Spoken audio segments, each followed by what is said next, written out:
Depuis plus de 1 an, j'ai visité diverses fermes d'élevage et s'il y a une chose que j'ai pu constater, c'est que la plupart des fermes qui m'ont le plus marqué, c'est-à-dire les grandes fermes d'élevage qui m'ont le plus marqué, ont certaines caractéristiques communes. Ces caractéristiques font que ces fermes-là vont toujours évoluer. Et je pense que la plupart des débutants qui veulent se lancer dans l'élevage devraient s'inspirer de cela. Voilà pourquoi j'ai décidé de faire cette vidéo pour partager avec vous 3 grands secrets des fermes d'élevage, des grandes fermes d'élevage que j'ai pu visiter avec le temps. Alors, si cela vous intéresse, je vous invite à rester jusqu'à la fin de la vidéo pour ne rien manquer. Surtout, abonnez-vous et activez la cloche de notification pour ne rater aucune de nos prochaines vidéos. Et sans plus tarder, c'est parti.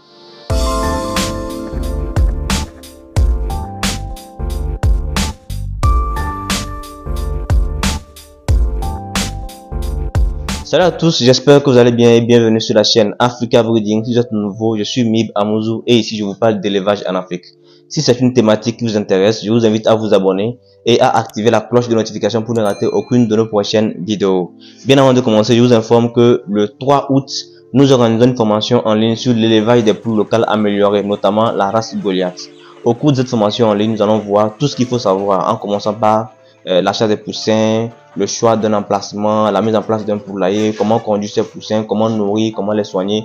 Bref, nous allons tout voir au cours de cette formation afin de vous donner l'essentiel de l'information pour pouvoir débuter vous aussi une activité d'élevage de poulets locaux améliorée. Alors, soyez nombreux à vous inscrire. Pour ce faire, il suffit de laisser un message sur le numéro qui s'affiche en dessous.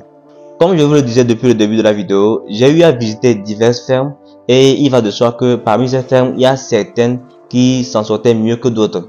Donc, la plupart des grandes fermes que j'ai pu visiter ont certaines caractéristiques communes.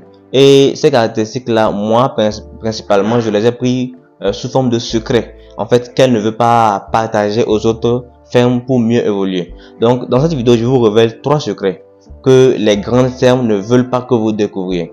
Le premier secret que vous devez savoir lorsque vous voulez vous lancer dans l'élevage de façon générale, que ce soit l'élevage de poulets, l'élevage de moutons, le premier secret que vous devez absolument savoir, c'est la spécialisation.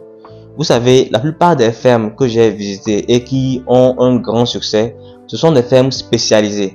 Quand on parle d'une ferme spécialisée, c'est une ferme dans laquelle on ne retrouve qu'une ou 2 activités. Le plus souvent, c'est une seule activité même que vous allez voir là-bas. C'est-à-dire que au Togo, par exemple, quand vous allez visiter les fermes, vous allez voir, il y a des fermes où on ne fait que l'élevage des poules pondeuses.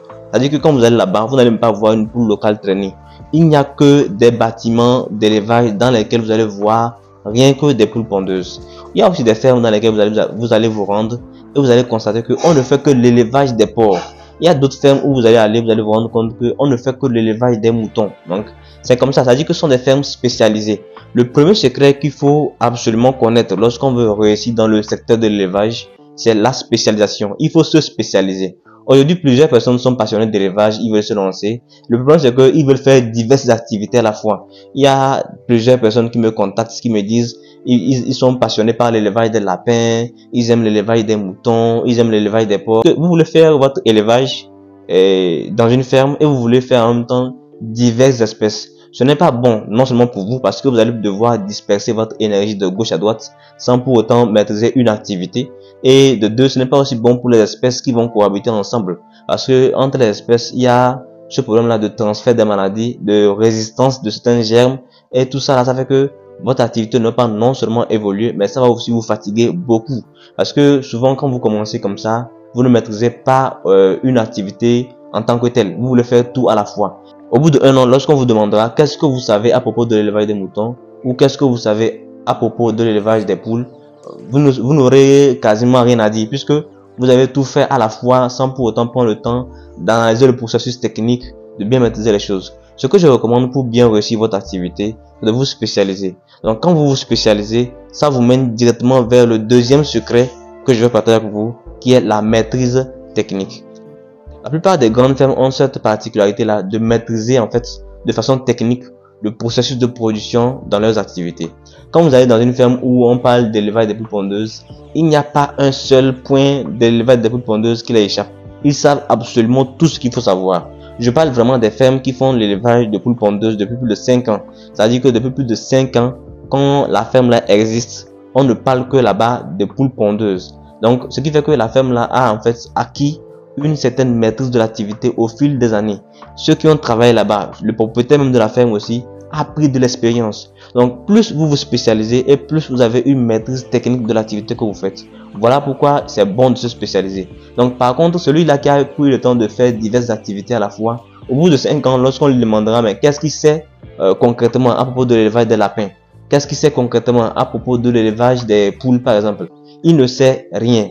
Bon, il y aura des choses à dire, mais il n'aura pas en fait tout ce qu'il faut savoir en fait. Par contre, celui-là qui a pris 5 ans pour faire l'activité de poule pondeuse uniquement maîtrise très bien l'élevage des poules pondeuses. Donc si vous voulez vraiment réussir, en premier lieu, il faut vous spécialiser et en deuxième lieu, vous allez maîtriser l'activité. Troisième secret que je vais partager avec vous dans cette vidéo, il s'agit ici de l'emploi d'un personnel qualifié. Le problème avec nous dans les pays africains, c'est que la plupart des gens vont créer leur ferme et engager des gens qui n'ont pas une réelle maîtrise de l'activité qui est en cours sur le chantier. Vous savez ce qui se passe, c'est que la plupart des fermes d'élevage que j'ai visitées, en tout cas les fermes qui n'ont pas autant de succès, quand je les ai visitées, j'ai constaté que dans la plupart de ces fermes-là, on engageait quelqu'un qui n'est pas un technicien agricole. C'est un ouvrier comme ça, qui a peut-être déjà travaillé dans une ferme agricole ou bien qui s'y connaît un peu en élevage. On le laisse sur le cheptel là-bas pour gérer les choses. Et quand ça n'évolue pas très bien, au bout d'un an, 2 ans, on se plaint et on change de personne. On amène autre personne qui aussi n'a pas les qualifications requises pour bien gérer une activité. Si vous voulez vraiment réussir dans votre activité d'élevage, vous devrez commencer par engager un personnel qualifié. Quand je dis personnel qualifié, c'est engager un technicien agricole. Et malheureusement, c'est que les gens ne veulent pas engager des techniciens agricoles parce qu'ils ne sont pas prêts à payer un salaire convenable. Bon, ça, c'est aussi un autre problème. Peut-être que ça dépend de leur situation financière ou ça dépend, comme certains le disent, de la situation du pays. Mais je ne pense pas que ce soit des raisons assez suffisantes pour ne pas bien rémunérer un technicien, puisque en fin de compte, c'est vous qui allez payer les pots cassés.